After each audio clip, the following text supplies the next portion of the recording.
Hello everybody, welcome back to Cinema Savvy. It is myself, George, bringing a brand new review, and today I'm going to be talking about Skeleton Crew, which at the time of this review going up is now streaming on Disney+.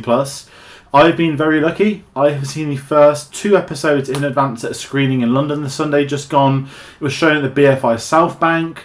There were a fair few friends there, people going on to watch the film, the first 2 episodes, and I'm going to be reporting back with those spoiler-free thoughts.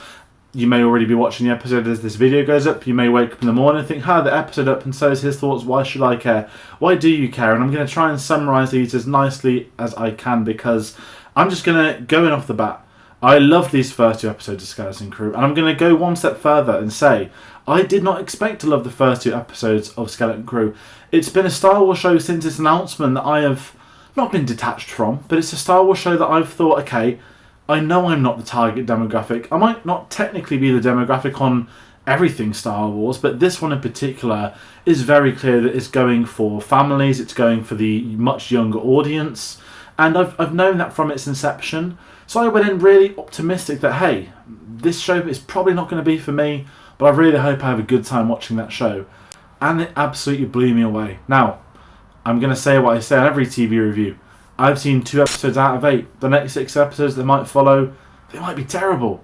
The next 6 episodes, they might be even better than the ones I've seen. So it's going to be really interesting talking about this as briefly as I can. And I mentioned it's spoiler free. As we do with all the Star Wars shows on Disney+, we're going to be live tonight, UK time tonight, with the spoiler discussion. Time TBC. We'll be going through the first 2 episodes, and then we'll be getting weekly spoiler discussions to talk about everything that's been happening on the show. And I'm so glad, because I was sort of nervous before everything, thinking, is this going to be the first Star Wars show? I don't want to maybe do everything. Is it really not for me? But honestly, I loved it. And I really hope you guys at home get the chance to watch it and appreciate it this way too. And what I do want to hear is from people in the comments, and particularly if you have children, if you've got young relatives that are watching this, I really want to know, not their thoughts, but I kind of do. I kind of want to know how it's gone down with perhaps the younger generation. I don't have young relatives to not run it by for a video, but I'm really curious, and that's kind of going into my thoughts a bit further, that I was shocked at how much I enjoyed this, but where I'm going to then go is say I think this is going to be not only incredibly popular for younger Star Wars fans, I think this could be the best entry point for a young Star Wars fan since The Phantom Menace. I'm not being biased because it was the first film that I saw at the cinemas and it was my introduction to Star Wars, but when I was sat in that seat, and maybe it's because they use a sentence that's not been used since '99, but there was a part of me that thought, God, if I was that young again, this would be it. This would be the dream. Kids on speeder bikes, going on an adventure, flying around the galaxy. There's a droid as well. There's pirates here. I really was so excited to not be watching it for myself, but thinking there's going to be so many people that watch this, and this is going to be their way into Star Wars, that I really hope the next 6 episodes can deliver on this, because it not only shocked me, but as an adult, I thought this was very funny. There are certain adult jokes, there are certain moments that we can relate to, but I then was also shell-shocked that I'm equally enjoying this as an adult who's come in as a Star Wars fan to watch these episodes. I didn't expect to like it as much as I have and I am doing. And I'm also hoping that follows through for another 6. And if I start actually talking a little bit more about the show now, the core casts, the young actors, and again, something I've been worried about, it's not necessarily the kids, it's what the people's treatment of these is going to be. There's been some great channels that I follow who have done interviews at Trafalgar Square at the photo call with the kids, which is very cool. They've been doing press for it. Obviously, Jude Law's been heavily involved too with that side of things. And I'm really hoping that Lucasfilm are looking out for these. It's very weird to say that on a video, but there is something completely wrong. And if I get into actually a bit of studio politics, the treatment of young actors in SAG compared to here in the UK is day and night. It's actually quite terrifying.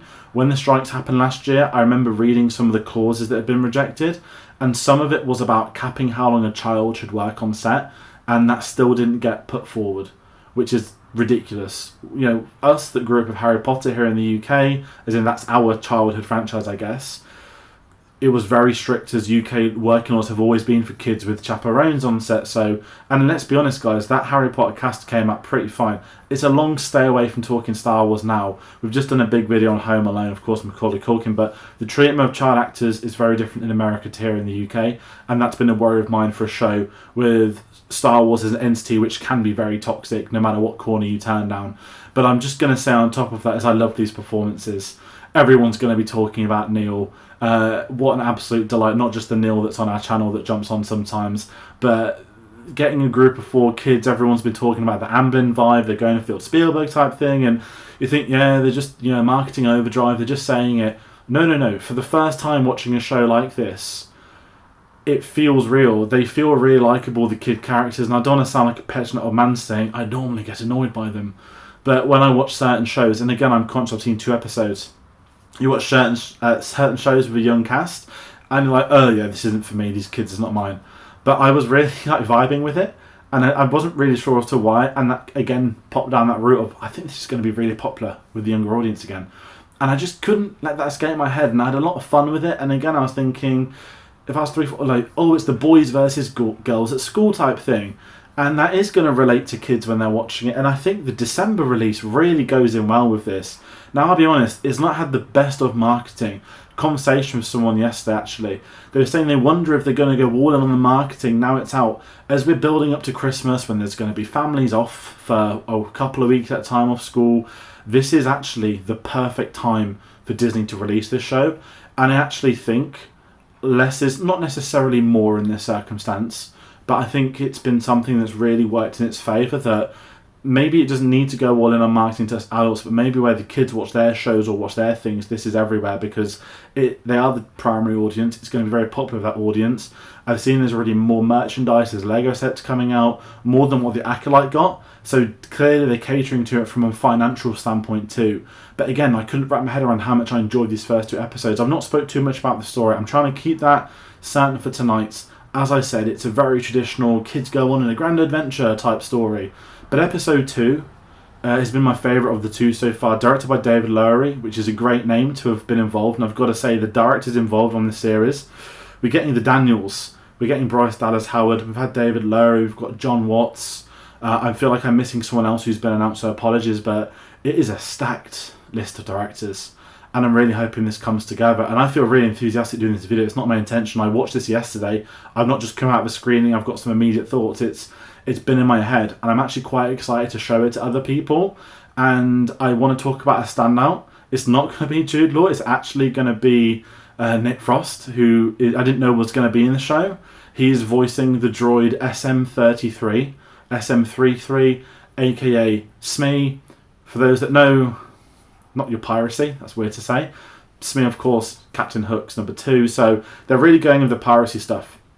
And again, I'm thinking back to childhood, like every kid loved pirates. Pirates was as fascinating a subject as the Vikings when you're younger.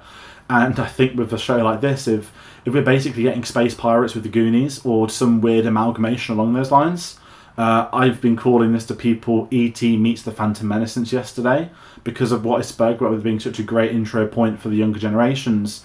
They've really, I think, nailed not only the aesthetic of Star Wars, but where that enjoyment of Star Wars comes from. They haven't forgot who Star Wars is aimed at with the younger audience, but at the same time, they're making it completely watchable for adults to have as much fun as the kids do. And I think it's going to really work for that family demographic, for the target audiences.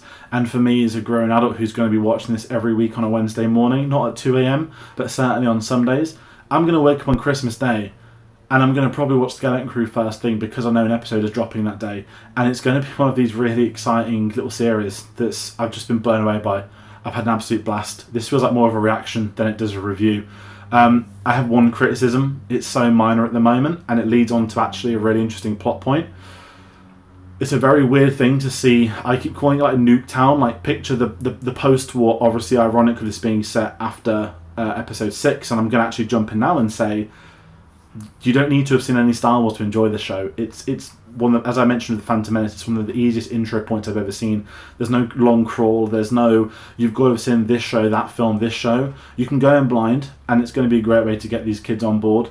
And for adults maybe that want to watch it too, it's a really great one. So that's just popped into my head to bring that up. But we get like a suburbia post-war picture, 1950s Nuketown, the nuclear family ideology.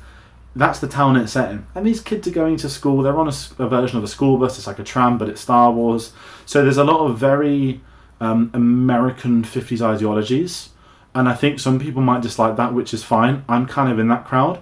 But the whole purpose of the show is that these kids are trapped in a boring...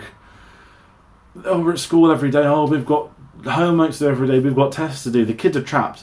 And by taking it into a boring environment, a boring settlement, then putting them on a ship, jetting them off into space, and they're now going to go on an adventure to find their way back home, I think works really well. But some people might not like the American side, which I really do understand. But again, it's 20-30 minutes at this point in time. You'll be out of there before you know it. And again, the cast is so likeable. There's so much intrigue with the story. But in turn with that, and this is I've got to be really careful what I say now, the story is potentially setting up a really important subplot involving the planet. What the name of their planet is, what that planet has meant to certain pirates in the galaxy. It's a myth, it's a legend. I think I can say that. I'm not going to say much more, but it's now setting up an interesting hold on. Could this very boring planet actually have a much bigger part in this story? We'll find out in the next 6 weeks, and we'll be talking about it week to week on our spoiler video. So I'm going to use this to round out politely. I thought it was a blast. I've enjoyed it. You're going to hear me repeat myself. I'm excited to talk about it in a lot more detail tonight. As I said, Nick Frost as Smee, absolutely amazing. Neil, love him. Love all the cast. Can't complain about any of them. Some great chemistry amongst them, and I'm excited to see more. So that's going to do it for this spoiler-free review. It's a little bit shorter. As I mentioned, we're live type of our spoiler discussion. There's a lot more things happening on the channel. Go get our social medias: Facebook, Twitter, Instagram, Letterboxd, Blue Sky, all under linktree.com/cinemasavvy. Follow us on there. I'll be announcing our videos. I'm going to round this out. Once again, thank you all for watching, and we'll see you on the next one. Take care.